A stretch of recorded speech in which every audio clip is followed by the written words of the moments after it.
Assalamualaikum warahmatullahi wabarakatuh. Bagaimana keadaan sahabat hari ini? Kami doakan semoga sehat selalu. Dalam video kali ini, kita akan membahas pertempuran besar yang mengakhiri sebuah peradaban kuno. Simak baik-baik dan selamat menonton. Beberapa pertempuran terkadang dapat menentukan nasib suatu kerajaan atau kekaisaran. Namun, ada pula pertempuran yang begitu epik sehingga hasil akhirnya dapat menyebabkan kehancuran total dalam suatu peradaban atau menyerahkan kekuasaan kepada pihak yang menjadi pemenang. Dan inilah pertempuran epik yang mengakhiri nasib sebuah peradaban kuno dan mengubah alur sejarah pada masanya.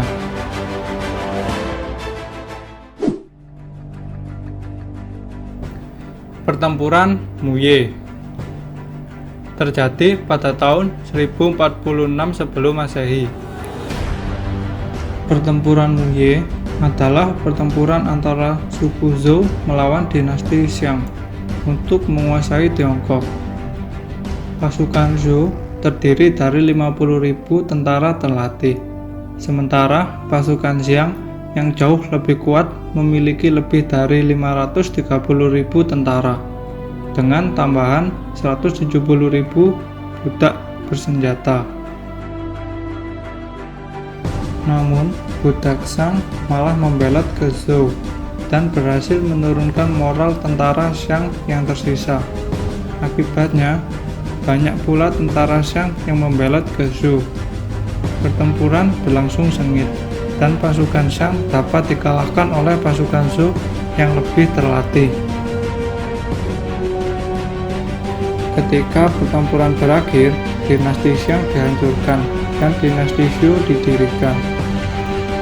Raja Diqin dari dinasti Xiang mengorbankan dirinya sendiri setelah kekalahan itu, meninggalkan Tiongkok untuk diperintah oleh Zhou. Setelahnya, dinasti Zhou menjadi dinasti yang paling lama memerintah dalam sejarah peradaban Tiongkok.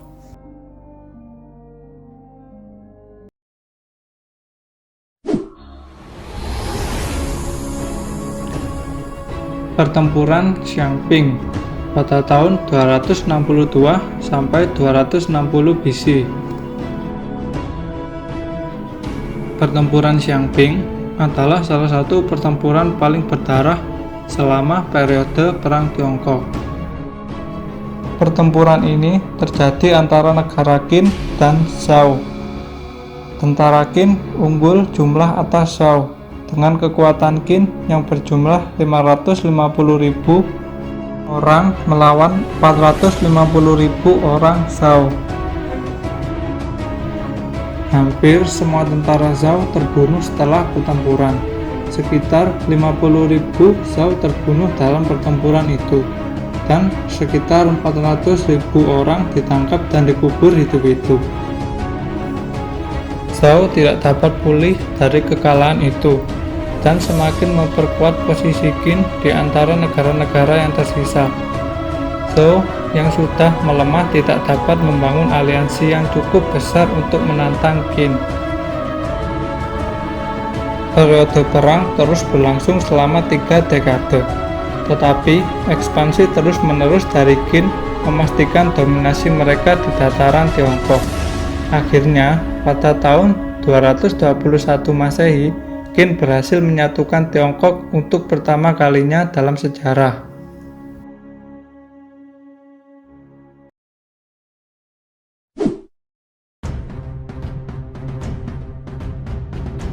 Pertempuran Julu terjadi pada tahun 207 sebelum Masehi. Pertempuran Julu terjadi antara pasukan pemberontak Zhou melawan dinasti Qin. Para pemberontak mengumpulkan pasukan antara 50.000 hingga 60.000 orang untuk berperang melawan pasukan Qin yang berjumlah 200.000 orang. Zhou diperintah oleh Xiang Yu yang mengirim anak buahnya untuk menyeberangi Sungai Kuning dengan hanya persediaan untuk 3 hari. Mau tidak mau, mereka harus berhasil mengalahkan dan menjarah musuh untuk bertahan hidup. Yang terjadi selanjutnya adalah 9 pertempuran berdarah yang mengakibatkan lebih dari 100.000 kematian pasukan Qin.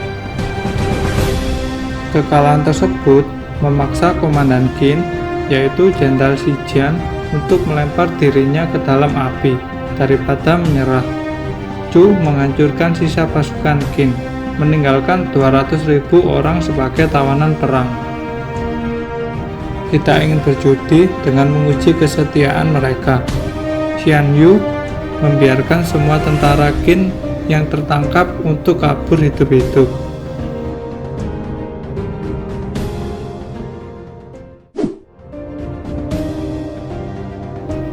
Pertempuran Zama terjadi pada tahun 202 sebelum Masehi. Perang Zama menandai berakhirnya Perang Punisia kedua, dengan hasil akhir kemenangan Romawi dan kekalahan Hannibal. Di bawah komando Scipio, Romawi menyusun rencana untuk mengalahkan gajah perang Hannibal. Skirmisher Romawi meniup trompet dan memukul gendang mereka, menakuti beberapa gajah yang berbalik mengamuk melawan pasukan Kartago. Gajah-gajah yang tersisa berlari tanpa arah dan dengan mudah dapat diatasi oleh pasukan Romawi. Pertempuran semakin intensif ketika kavaleri Romawi mampu mengepung infanteri Kartago dan memenangkan pertempuran tersebut. Hannibal melarikan diri dan menderita kerugian yang sangat parah. 20.000 orang tewas dan 2.000 lainnya ditangkap. Kehilangan itu begitu dahsyat bagi Kartago, sehingga mereka tidak pernah bisa menentang Romawi lagi.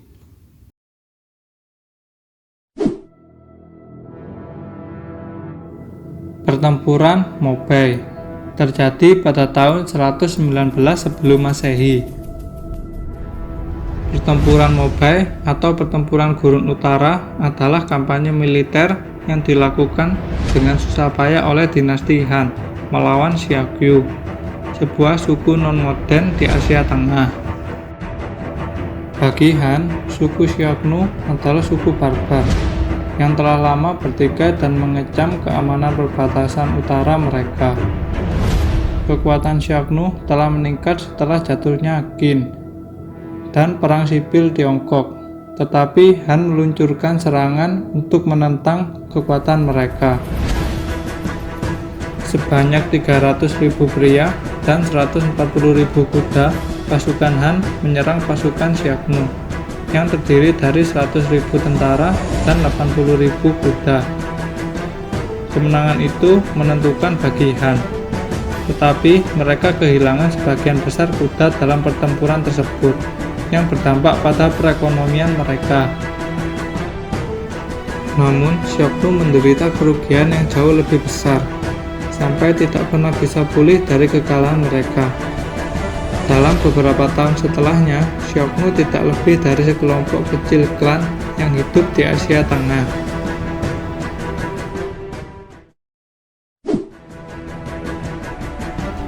Pengepungan Alesia terjadi pada tahun 52 sebelum Masehi. Pada tanggal 52 September sebelum Masehi, Julius Caesar menghadapi konfederasi suku-suku Galia yang dipimpin oleh faksi Getorik. Dalam pertempuran terakhir antara Roma dan Galia, Caesar melakukan salah satu pengepungan paling brilian dalam sejarah. Dengan kekuatan 12 legium, sekitar 60.000 pria, dan 120 tentara bantuan, Caesar mengepung pasukan Galia yang hampir 4 kali ukuran pasukannya. Pertempuran itu sendiri dianggap sebagai salah satu prestasi militer terbaik Caesar karena penggunaan Sisum Palacium untuk mengelilingi Alesia. Dia memerintahkan pembangunan benteng berlapis untuk mengelilingi dan memblokir kota, sehingga dia bisa memaksa pasukan Galia keluar karena kelaparan. Investasinya terbayar karena Gallia gagal mematahkan pertahanan Romawi meskipun dengan banyak upaya dan semakin melemahkan kekuatan mereka sendiri. Pada akhirnya pertempuran Vercingetorix diserahkan kepada Caesar. Pengepungan Alesia mengakhiri kemerdekaan Gallia dan membawa kemenangan besar bagi Caesar.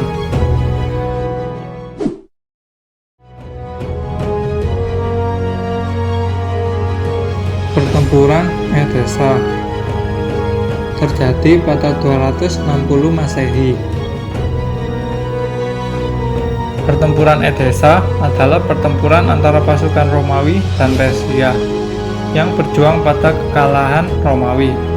Di bawah komandan Kaisar Valerian, 70.000 tentara Romawi menyerang pasukan Sassanid di bawah komando Sapur I. Seluruh pasukan Romawi dikalahkan dan ditangkap, termasuk Kaisar Valerian. Peristiwa itu pertama kali terjadi dalam sejarah Romawi. Setelah kekalahan di Edessa, Roma tidak dapat pulih sepenuhnya dan berdampak pada keadaan politik kekaisaran saat itu. Kekalahan itu merupakan satu dari serangkaian krisis panjang yang menimpa Roma selama abad ketiga, yang akhirnya mengarah pada pembentukan Kekaisaran Romawi Barat pada tahun 285. Akhirnya Kekaisaran Romawi Barat jatuh dan Roma terus melemah hingga abad kelima. Setelah Kekaisaran Romawi Timur, Kekaisaran Bizantium berdiri pada tahun 330 Masehi.